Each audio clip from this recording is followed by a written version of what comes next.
My name is Crispina Sowino Muterwa, and I'm happy to be here this morning. I've come with my PA chair of St. Peter's Mumias Boys, and I want him to come just to introduce himself and maybe say a word. Kwa majina ni Edwin Wambani, PA chair St. Peter's Boys. I'm happy to be with you today.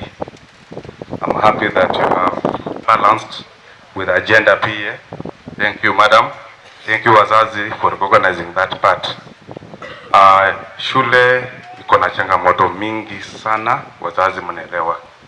The only thing I can leave you is believe in yourself. Believe in yourself. Pray to God that the hands that give continue to be blessed. Mujinyime, musaidie shule, na watoto are our future. Thank you. God bless you. I'm a former student of this school. I was here 4 good years. And for the first 2 good years, I was a day scholar. Form 1 and Form 2. This message I'm relaying to students of Chebuyusi High School. I was a day scholar in Form 1 and Form 2. And my home, I think, is about 15 kilometers from here. So I used to trek every morning to this school and back in the evening for 2 good years. Then Form 3 and Form 4, I boarded. I became a boarder. Now, the student, what made us to work very hard at that time were the challenges and the family backgrounds. And the majority of my colleagues, my fellow students at that time, we made it because of the challenges that we had from home.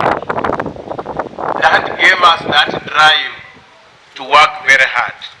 So for the students, this opportunity that you have in this school, give out your best. Give out your best. There are so many students who passed through this school and they made it in life. They are doing well out there.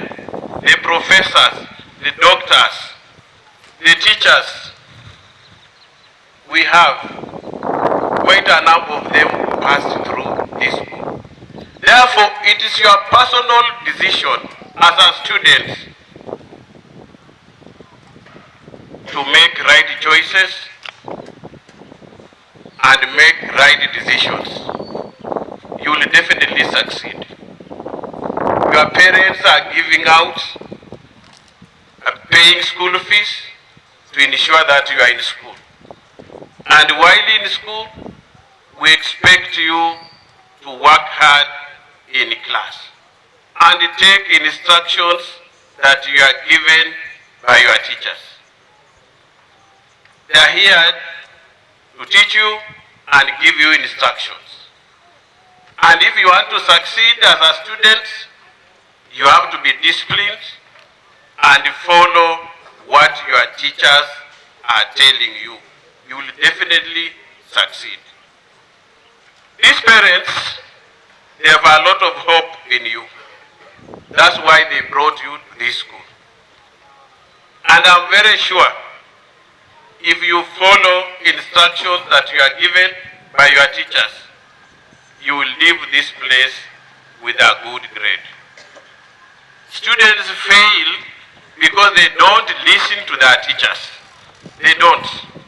There's no way you can succeed in academic work if you are not listening to your teachers, you are not taking instructions from your teachers. You cannot succeed. There is a reason why you are in this school at this particular time. And therefore, as a student, you have to set a target. What is your target? Which grade do you want to attain in KCSE? And what are you doing about it to ensure that you get that grade that you want?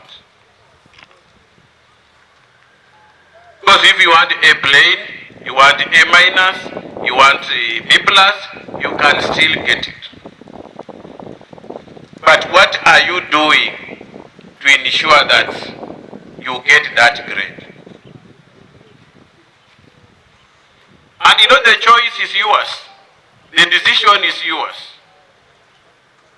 These teachers are there just to show you the way, to show you the direction. But if you are not taking the instructions, you are not listening to the teachers, then you cannot get there. Many of us were here as students, and we made it. Because one of the reasons that made us to work very hard was where we came from.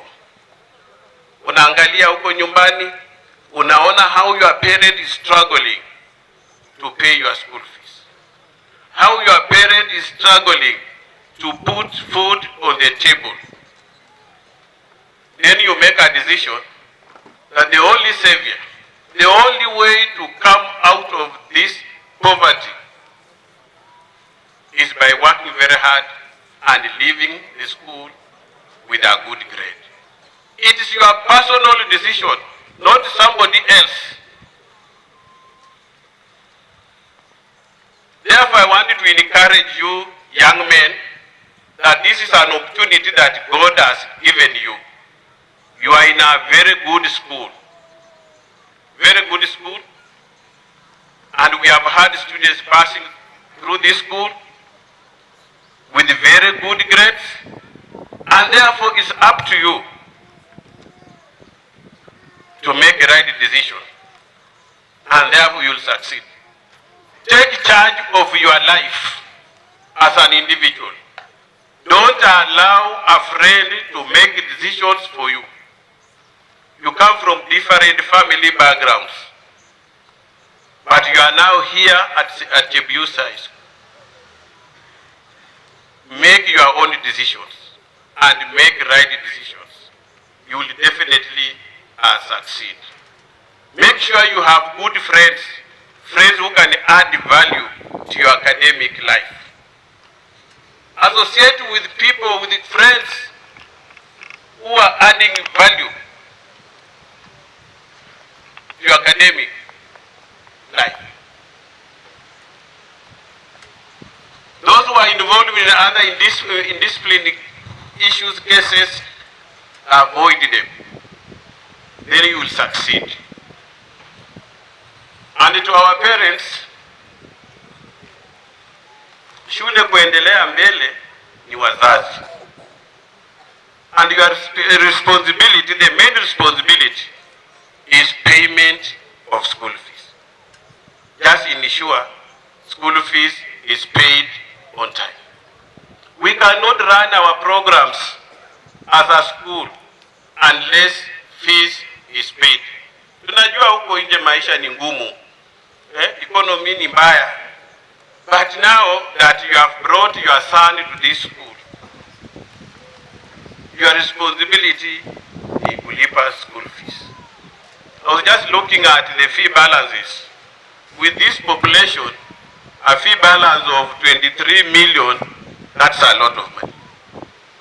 That's a lot of money. Even at St. Peter's High School, we have over 2,500 students, but fee balance haijafika huko.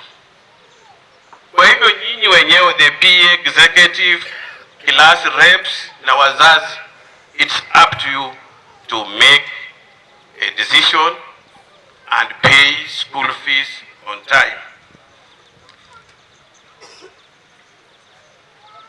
We have these other programs like remedial program. That's arrangement between the parents and the teachers. Because the syllabus we have, unless we have remedial lessons, hatuwezi kumaliza. And these boys, if they have to be prepared well for KCSE, we have to clear the syllabus in good time and start doing revision. Thorough revision, comprehensive revision. Then these boys will pass. They will leave this place with a good grade. Therefore, wazazi, it is your responsibility as an individual, so long as you have your son in this school, to cooperate with the school administration, cooperate with the principal, and ensure that school fees is paid on time. If there is that program of remedial, money is paid on time. Now walimu watafanya kazi. These teachers are not different from the teachers we have at St. Peter's. They are not different. These are teachers who can produce results. So if they can also be motivated, because they also interact with the teachers of other schools. Wanasikia walimu wamepelekwa Mombasa, wanasikia walimu wamepelekwa wapi. Na nyinyi hapa mtakiongea mambo ya motivation ya mwalimu, tunaanza kuleta siasa ndani. Let us not kuleta mambo ya siasa kwa masomo. We cannot go far. The only investment we have as parents is education. Let us give the best to this young man. Hiyo pesa kidogo ukipata unalipa. Like that. By the end of the term, you have cleared school fees. The principal will be able to plan with the staff and they will run the programs without problem. Lakini tukianza kuleta siasa ndogo ndogo, we cannot succeed. We cannot. And I'm saying this because one, I was a student in this school, and two, I come from this sub-county. And I'm so concerned with the academic performance of our schools in Navajo sub-county. So much concerned. Because hata sisi tukiwa huko nje, and we are helping those students to pass. And back at home, our students are not performing. We are not happy. We are not happy. And I wanted to tell Mr. Osore, the principal, that we shall partner. We shall partner so that whatever we are doing, the programs we are running at St. Peter's, we shall also share at Chebuyusi here. So that our boys here benefit from these programs. But on your part, as a parent, please play your role. Vile ulileta mtoto kwa shule, jaribu. Maisha ni ngumu, true. But what are you doing? What are you doing? Sio kusema tu, walimu wanauliza pesa, hii pesa ni, please don't. Kileta siasa, inakuwa ngumu. And now, if your son leaves this place with a D- or a D play, utampeleka wapi? Tena utauliza a repeat, utalipa pesa. But if you can sacrifice these remedial programs we have, so that the teachers are able to clear the syllabus in good time, I'm very sure these boys will pass the exam very well, and they will proceed to university. Sidhani kama kuna mzazi ambaye ameleta mtoto kwa hii shule na angependa huyo mtoto apate E or D-. Hakuna. Kila mzazi anataka mtoto apate ile good grade. Na ile good grade iko hapa. These teachers are carrying those good grades in their pockets. Kwa hivyo ni nyinyi tu kushirikiana nao kufanya yale ambayo wamesema. And especially PA executive, class reps, that is your responsibility. Sisi at St. Peter's, the PA chair is here. Hiyo kazi inafanywa na PA chair na class reps. Hata collect hiyo pesa from parents, hiyo ni kazi yao. Me, I'm not involved. So long as our programs are running. Our programs are running. That commitment, that is sacrifice, itasaidia sana. Lakini tukiwa tu tunakuja mikutano, we are not paying school fees, we are not paying remedial money or any other levy. I know the ministry is against extra levies, charging extra levies. Walikataza. Lakini this is your child and this is your school. So kuna even some of these senior Ministry of Education officials, they are also parents. Na mahali watoto wao wako wanalipa pesa. Wakiambiwa toa pesa 5,000, 2,000 watatoa. Lakini sasa wewe unasema unajua ministry imekataa. Okay. Unajua if we have normal teaching, normal program, the programs that are not extra, then that means even clearance of the syllabus itakuwa ngumu. Mtoto atafika anafanya KCSE hajamaliza syllabus, alafu what do you expect? Kwa hivyo mambo yenu like parents, nitakana mjue ya kwamba if we want our school to perform well, let us support the school programs. Kama mmelipa fees, mmelipa pesa ya remedial, watoto wasipofanya vizuri, you have a right to come and complain to the principal and the teachers what happened. But you see, if you are not paying school fees, you are not paying money for remedial, alafu watoto wasipofanya vizuri unalaumu mwalimu, you are wrong.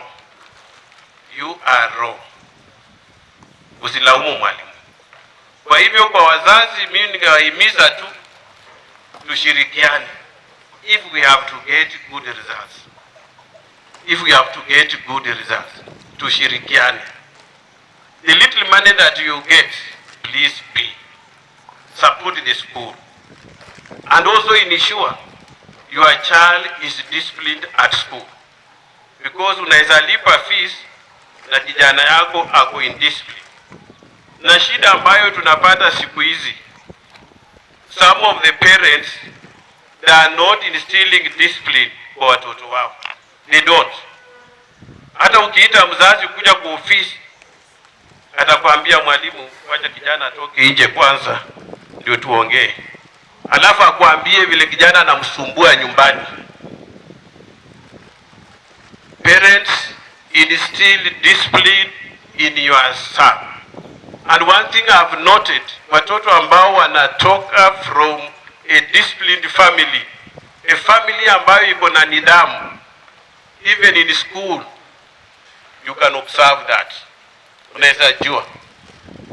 Lakini wale ambao wanatoka kwa familia ambayo there is no discipline, vile watoto wataenda half term, hata wewe mzazi huwezi jua huyo mtoto anarudi kwa boma saa ngapi, na ametoka kwa boma saa ngapi, anatembea na nani, who are his friends. That's how we lose these children. I know many of you are also parents. Watoto wenu wako mahali pengine. The sacrifice you are making to assist these students, somebody somewhere is also sacrificing to help your child. If you destroy these students, be assured that somebody somewhere is destroying your child. So let us sacrifice, let us be available to help these children. Some of these children come from very humble background, and they are looking up to you for direction. They are looking up to you for support. Please, let us be available. Let us even create extra lessons to ensure that the syllabus is cleared. And you know, when you go for an interview, they always look at the column. They look at your column. Which grade? which mini school, and so on. So I wanted to appeal to you, teachers of this school, please sacrifice to help these students. And you know, when the students perform well, in fact, we shall not be, asking for, even requesting parents to pay school fees or pay money for remedial. That money will come. Because now they will have to meet your demands. When a parent wants a child in this school, he has to meet the requirements. And it will be very easy to collect money and run the programs. Otherwise, parents wanted to wish you well. Let us support our sons. Teachers, let us be there for these students so that we make Chebuyusi a great school. We shall, like I said, we shall partner. If there is any program that we have, we shall ensure that we work together to improve the two schools. I've come because I support academic programs, and I know without a requirement, without materials, you cannot run academic programs. I've come with the 20 reams of printing papers for this school. As chairman of the board, Madam PA Chair, wazazi wote na wanafunzi, Bwana Yesu asifiwe. My voice is likely not very good because of the cold, but I've been given noble time just to move a vote of thanks to our chief guest. Now, before we give him our claps, I want to say this. First of all, we thank God for giving us the gift of life. We also want to thank God and the bomb chair for inviting you to come to church. What has interested me is that the chief guest was a student in this school and he used to walk 50 kilometers. Wengi wetu hatuwezi tukatembea hata kilomita moja, lakini yeye alijinyima akasoma na akafika mahali alipo. It is something our students msome pale. Ninafurahia because I know the chief guest, the time he was in Lutaso. Alianza hiyo shule ya Lutaso Secondary School in a church. Now see where he is. From 15 kilometers to school, then Lutaso from one in a church, then at one time in Mwitoti. See where Mwitoti is. Currently at St. Peter's Mumias. Thank you so much. And even to come back to where he was, we don't take it for granted. So, Bwana Chief Guest, so much. And even thank you for the tokens that you have given us. We are not going to take it for granted. Wazazi, tumepata sehemu yetu. Si ni namna hivyo? Wanafunzi mmepata sehemu yenu. Si namna hivyo? Na pia mmepata sehemu yenu. So, on behalf of the parents, I want to say thank you so much. God bless you.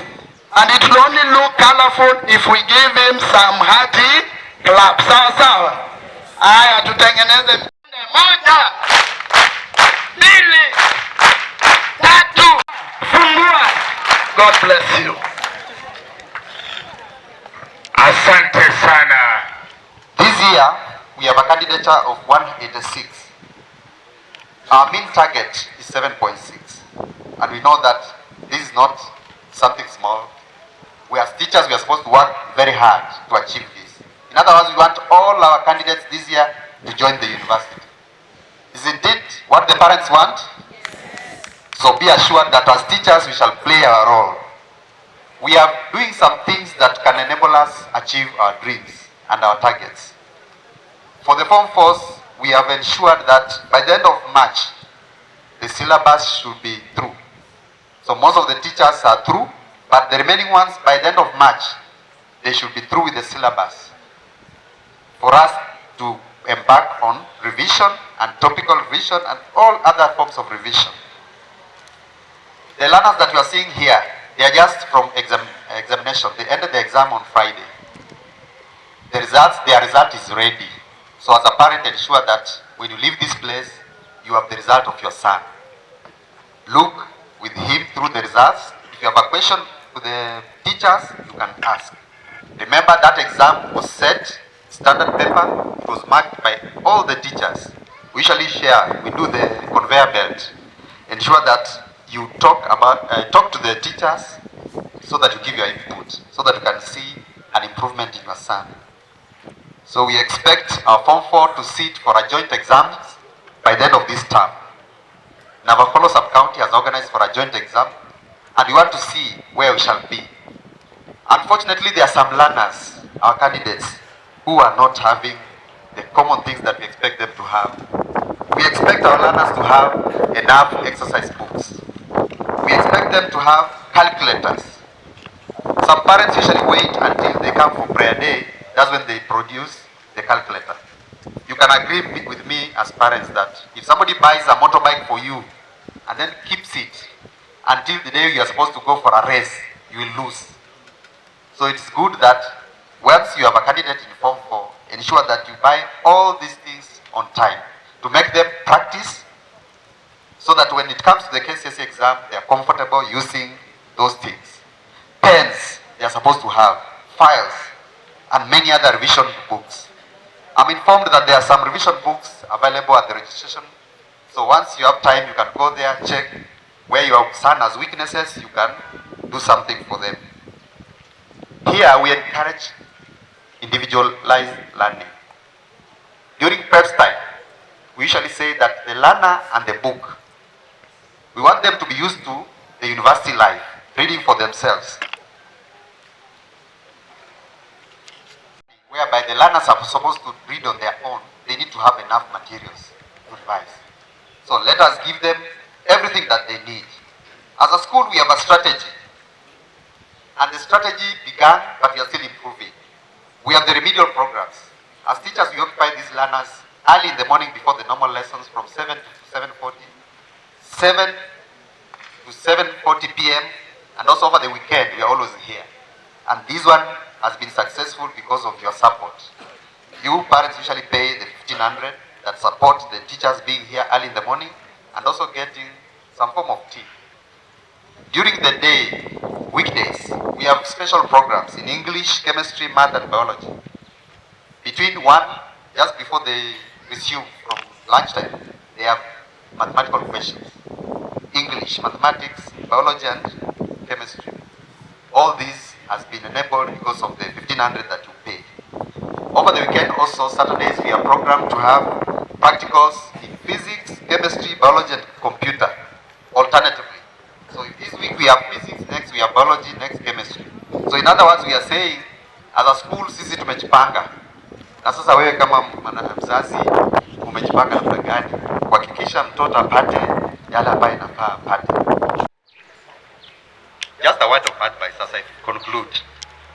We have had issues of drugs countrywide. This is a generation whereby they have that issue of indulging themselves in drugs. As a parent, you need to participate in ensuring that your son is in good company. There are many drugs available. So watch the company of your son and don't make environment that enable him to indulge in drugs.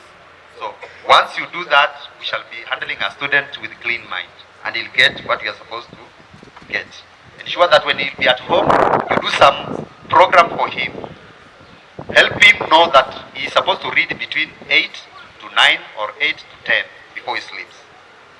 And then, as a school, we are looking forward for greater cooperation from you. Thank you very much for the cooperation you have given us, and I thank for your coming. Thank you. Nitakuwa mchache wa maneno, nitaanzia penye mwalimu mkuu wa masomo ameachia. Na niseme mwaka 2023 we had 4.8 na tukapeleka wanafunzi 11 peke yake katika chuo kikuu. Come 2024 tutupeleka 59. Tulijaribu kidogo. Pigia wanafunzi makofi tafadhali. That's not a mean achievement, but we are not where we are supposed to be. Hatuko pahali ambapo inatakana tuwe. Ndiposa lazima tujikaze tuwe hapo pahali. Mwaka 2025 we have our target, that is 7.3. Nataka by the end of the year, come the KCSE results, tuwe at 7.3. Nataka mtuombee, nataka mtuchangie, nataka muwe karibu na wanafunzi wenu. Hawa wanafunzi ni wangu leo kwa miaka 4 na ni wako milele na milele. Kwa hivyo lazima mtushike mkono na sisi tumshike mkono. Tukifanya hivyo hatuwezi kuwa na shida kuu, na kitu kizuri kinakuwa cha dhamana. Ukiona mwenzako amekaa karibu na wewe mama na nywele mzuri, hiyo ni gharama, sivyo? Nguo ambayo amevaa ama kiatu kama ni kizuri, hiyo ndio gharama. Matokeo mazuri pia ina gharama zake. But the good news is that you pay once and for all. Unalipa mara moja, mtoto anapita mtihani, anaenda chuo kikuu, anaishi maisha mazuri, pia anaishi maisha mazuri na jina mzuri, sivyo? Kwa hivyo tujinyime, tulipe fees. Huwa anasema the elephant in the house about the payment. Mambo ya malipo. Mambo ya malipo ni ya kizungu mkuti. Tunajua wakati ni mgumu, fedha haziko, lakini lazima watoto waende darasani, watoto wasome. Na kusoma lazima wazazi walipe fees. Kwa hivyo hapo pahali lazima tusaidiane. Wanafunzi ambao tunao wakati huu ni wanafunzi wa nidhamu mzuri, lakini huwa anasema lazima mmoja wawili wanaweza kukosekana na nidhamu nzuri. Nidhamu vile chief principal amesema inatoka nyumbani. Mzazi ambaye ana nidhamu anaambukiza mtoto nidhamu mzuri. Mzazi ambaye hana nidhamu, mtoto anakuwa na nidhamu mbaya. Na saa zingine si ati mzazi hana nidhamu, mzazi amepotelea kutafuta. You know, when you keep on looking for money throughout, unatoka saa 12:30 unarudi saa 3 na pesa chungu mzima, unalipa fees yote, lakini mtoto hawezi kujua amekuwa wapi mchana wote, marafiki ni kina nani. You may save a lot of money and pay all the fees, but you have an indisciplined child. Na sio kutaka kwa mwanafunzi. Hawa wanafunzi wako katika sehemu ya stage ya adolescent ambayo wanajaribu hili, wanajaribu hili na lile. Maneno mazuri na mabaya. Kwa hivyo hata kama unatafuta mzazi mwenzangu, kuwa na nafasi ya mtoto wako ambao unatafutia. Ndiposa hizo pesa ziwe na value. But if you look for money from morning to evening 24/7, na ujui mtoto ana marafiki gani, hauna nafasi na mtoto wako, basi utapoteza kabisa. Na wasihi wazazi wenzangu, tenge wakati wa kutafuta na wakati wa kuwa na watoto wenu, kuwapatia nidhamu, kuwaelekeza vizuri. Tukifanya hivyo, sitakuwa na shida, hautakuwa na shida. That boy, that son of yours will be a very responsible parent in future. Na hiyo ndio tunataka. Mambo ya sare za shule. Hao wanafunzi mwalimu amesema wanaonekana wasafi, lakini wengine pengine wameomba uniform from a friend. Mwanafunzi ambayo anaonekana hana nguo nzuri, imechipuka, hana tai, hataki kukutana na mwalimu. Baba kija tu kwangu tamuuliza, where is your shoes? Where is your tie? What has happened to your shirt? Hata kuja kwangu. Lakini mwanafunzi ambaye ni msafi, ana sare ambayo inamtosha vizuri, amevaa tai, anakuwa na wakati na wenzake easily, na walimu easily, anatembea na furaha, and therefore it motivates that given son of yours. Kwa hivyo naomba wazazi wenzangu mkumbuke kununua kununulia watoto sare, awe na zizo 2-3. Zile ambayo zimekuwa ndogo kwake, you replace, so that we move as a group, we move as a family. Jambo lingine ni kuhusu mambo ya mobile phones. Mobile phones is an elephant in the house. Na wazazi wenzangu, mnajua chenye mobile phones inaweza kufanya. Mtoto at adolescent stage cannot balance between academics and mobile phones. Na mobile phones ina maneno mengi mazuri na mabaya, na kwa sababu ya umri wao wataendea maneno mabaya na itawa deflect from academics. Kwa hivyo wazazi wenzangu, muangalie hilo swala, na tuliruhusu watoto ambao wanatoka sehemu mbali anakuja na simu kwa shule. Mzazi awe, the parent should be able to track. Amefika Eldoret, fika Nakuru, amefika shule. Akifika tu pap, anapatia simu na mwekea. Wakati ambayo karibu anatoka anaenda nyumbani, ananiambia kama jana I put it on charging.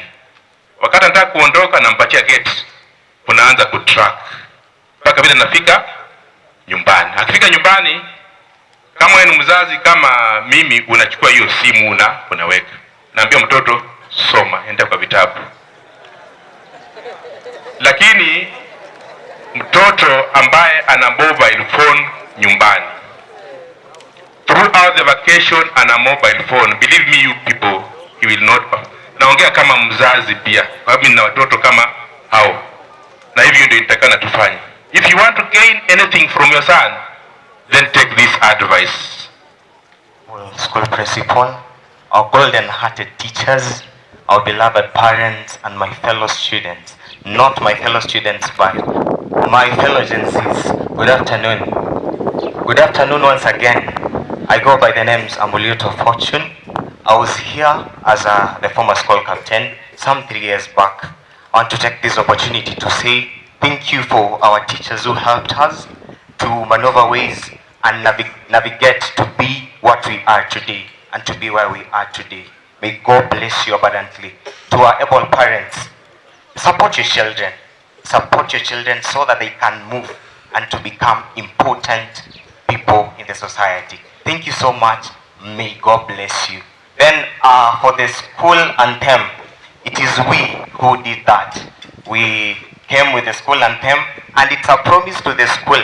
I have not seen the school flag anywhere.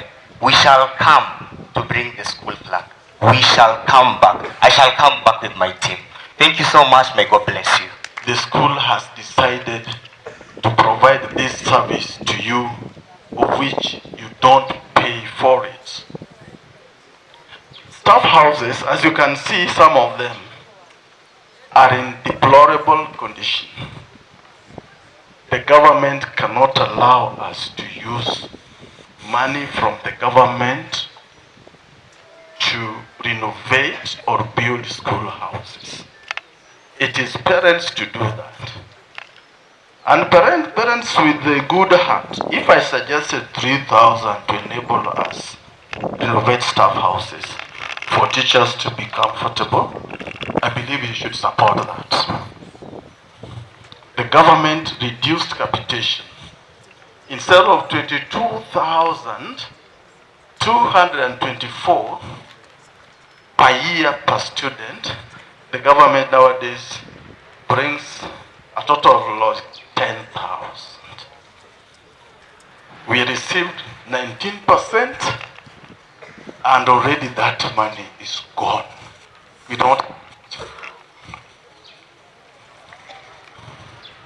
Fees has not changed.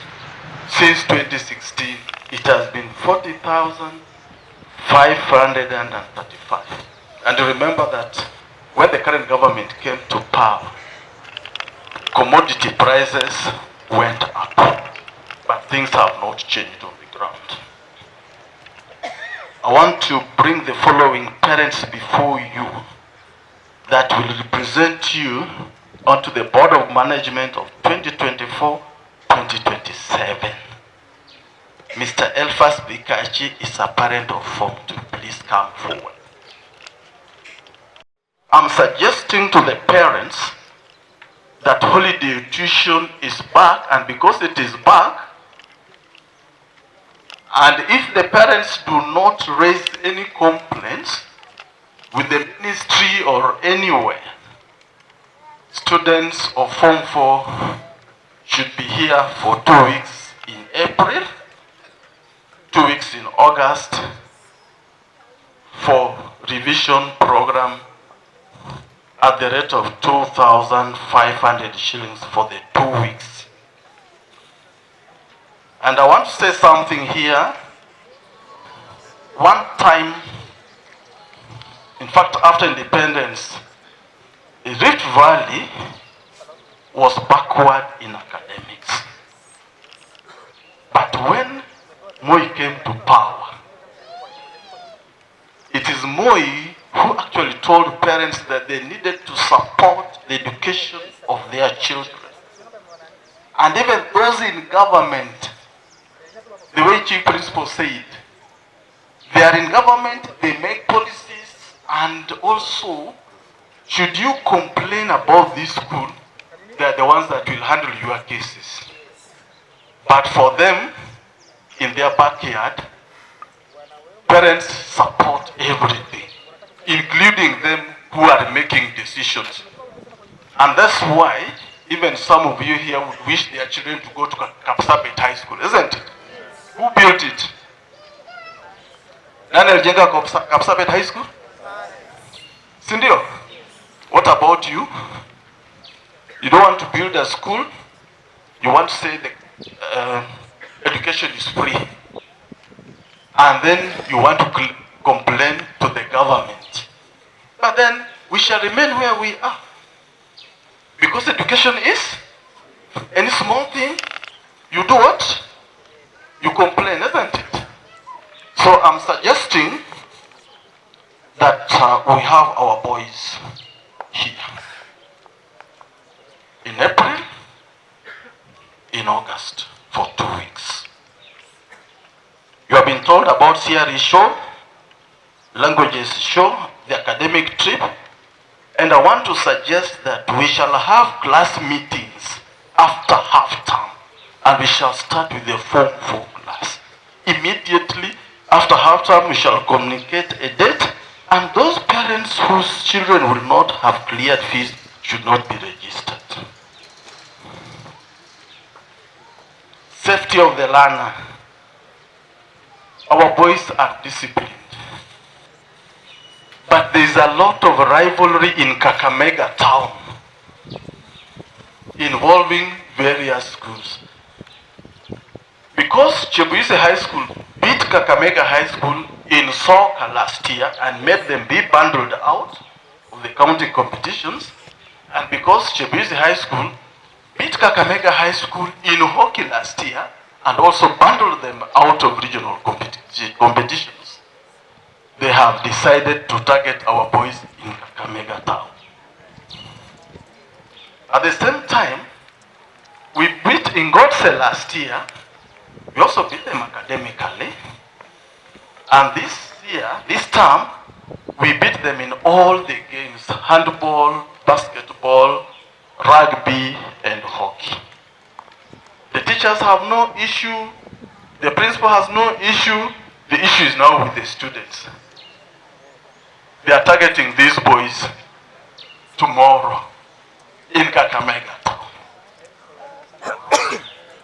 And it's not only this school in terms of that. There is a lot of rivalry between schools in Kakamega town. You will hear Ingotse boys fighting with Mukumu boys. St. Peter's Mumias fighting with Kakamega. Now Kakamega with Chebuyusi. Ingotse, Chebuyusi. We are disciplined. We don't fight with anybody. We just mind our own business, but we are targeted. So, we usually send 3 teachers to Kakamega. Every time we close, like tomorrow, every time they come back, or they are coming back. Academic performance, a parent told me I'm the driver. It is true, I'm the driver, and I believe I'm a good driver. And as a good driver, My passengers are well taken care of and they are safe. But the passenger must pay for the fare. I provide everything and we make sure that it is express, no stopover. We don't stop at each and every stage. It is express. So once your child is here, should go through the period up to another break.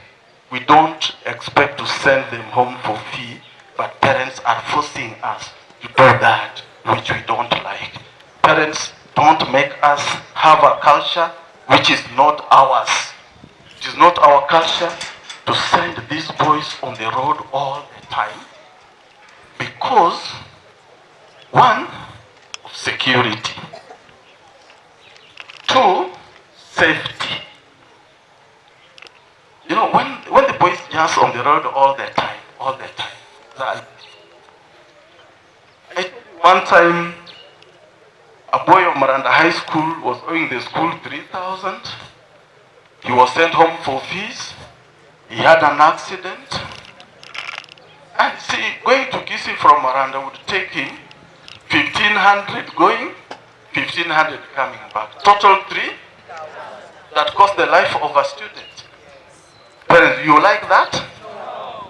Then why don't you pay fees, which is your responsibility? Still on academic performance, chief principal said what I always told these boys. The result is with the boy. The boy must work hard in class. But if you want computer-generated results, we can also give them to you. But eventually who will suffer?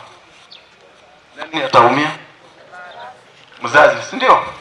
You want computer-generated result or real result?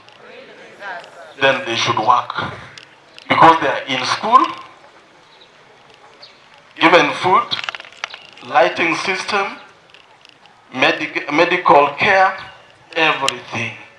Learning materials given to them.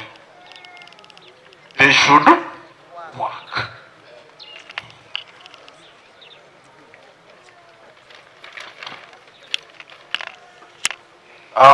Teacher motivation, you are told about teacher motivation and awards.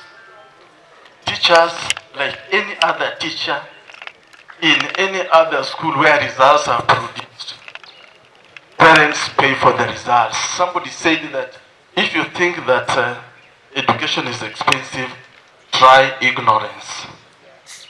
If you think that education is expensive, try ignorance. Those days we had money, would take these teachers out. Made so many pledges that if these students achieve, I remember one time when students got A plane, the chairman of the board brought a laptop or laptops for them.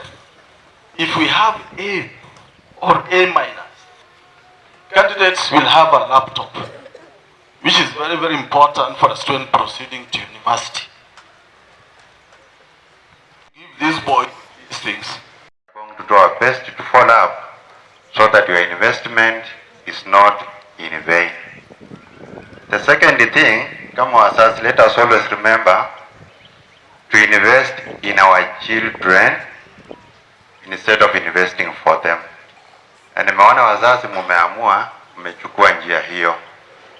We invest in our children, let us pay and give them very good education, because wakiwa na masomo mazuri wataweza kujitafutia milele na milele. Siku hizi hatuna mashamba, kwa hivyo mashamba yetu tuweke kwa vichwa sawa. As long as we are cooperating with the school, certainly we are going to produce the results for you. Kila kitu ambacho nimeona kikitransactiwa hapa, it has happened and it's happening elsewhere, and that's what normally gives the results. Tukubaliane na walimu kwa yote yale tufanye mbinu yote, tufanye yetu upande wetu kama wazazi, tufanye upande wetu, alafu tuachie walimu na watoto wafanye upande wao. Lazima tushirikiane makundi matatu, kama vile nyuki wanashirikiana makundi kadhaa kutengeneza asali, baadaye wanatengeneza kitu kizuri kwa sababu ya ushirikiano. Kwa hivyo ili tuokoe wale watoto, tufanye bidii. Naomba walimu na mwalimu mkuu, au watoto tungetamani wakuwe kama wewe. Hiyo ndio matamanio yetu, kuwe na madaktari hapa, kuwe na walimu hapa, wafanyabiashara wakubwa hapa, wale walimu wa universities hapa. Japokuwa sasa university ndani ya Kenya inaleta kashishi, lakini nataka hawa university yende juu. Tuona university ina uhai, jua kwamba nchi ina uhai. University ikifail, jua hiyo imefail, hiyo nchi inaenda kuwa nchi mbaya. Tafadhali tulipe. Uza kuku, uza chochote, mtoto akae shule. Tusifanye watoto akuje nyumbani. In case mtoto akuje nyumbani siku moja, akirudi kesho yake amepoteza, na bado utalipa. Sasa wewe ndio utapata hasara in the end. Boys, no option. You have to read or read. You need work hard or work hard. No option. You are told, wazazi, wacha watoto wakae shule, because when they are here, they are safe. I want to close the meeting. I don't want us to follow any other program, but I want to thank you parents for coming. We shall give report form and the child to the parent who is here. We shall not allow you to carry away any student who is not yours. Mwenyezi Mungu ukatujalie, ukatufanikishe. Asante kwa maana wewe ni Mungu umejawa na neema teletele, ukatuneemishe katika vidogo na vikubwa. Asante pia kwa safari iliyo mbele yetu, kwa kila moja. Tunaomba ufanishi utokao kwako, ukasiti kutulinda na kutuhifadhi. Hata wanafunzi wanapoenda kupumzika Bwana, ukawajalie. Wanaporudi Jumapili, mfalme utukufu ungali ni wako. Najua kwamba wazazi hawa wana majukumu, na wewe ndiye uko navyo. Ukawajalie wakavipate, wakafanikishe, wanao wakakae kwa amani, kwa utulivu shuleni. Asante kwa maana unaweza na unatosha. Yote tunaomba tukisadiki katika pendo kuu la mwanawe Yesu Kristo. Amen. Kwa majina ninaitwa Saida Mohamed. Ernest Ujambo. Ernest 3-1 from 3-1. So nimekuja hapa saa 4:30 na kulingana na mpangilio ambayo shule na mikakati ambayo imewekwa, ninaamini kwamba wazazi ni lazima tutaplay part yetu, na wanafunzi pia tuta make sure tuna follow up such that wana perform to our expectations. Na shule pia na walimu wanaendelea vizuri, Kenya wanatuambia it's going on and we are going to work together with them to make sure we achieve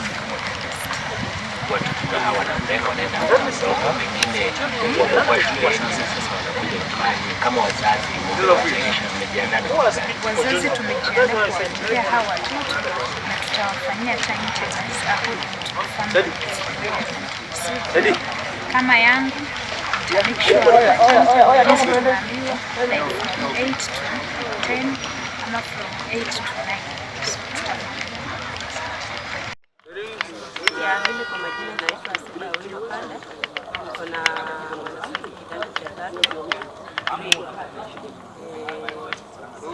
Kutokana na mkutano wa leo, sisi kama wazazi yafaa tujiandae sana, tutumike yani kulipia watoto wetu karo. Maana tumeambiwa tuko na rehas ya pesa mingi sana. So yafaa sisi kama wazazi tujikakamue sana. Tunajua hali ni ngumu, lakini tujikakamue, tujaribu kuwezavyo. Na ni vizuri tumeambiwa unaweza lipa kidogo kidogo.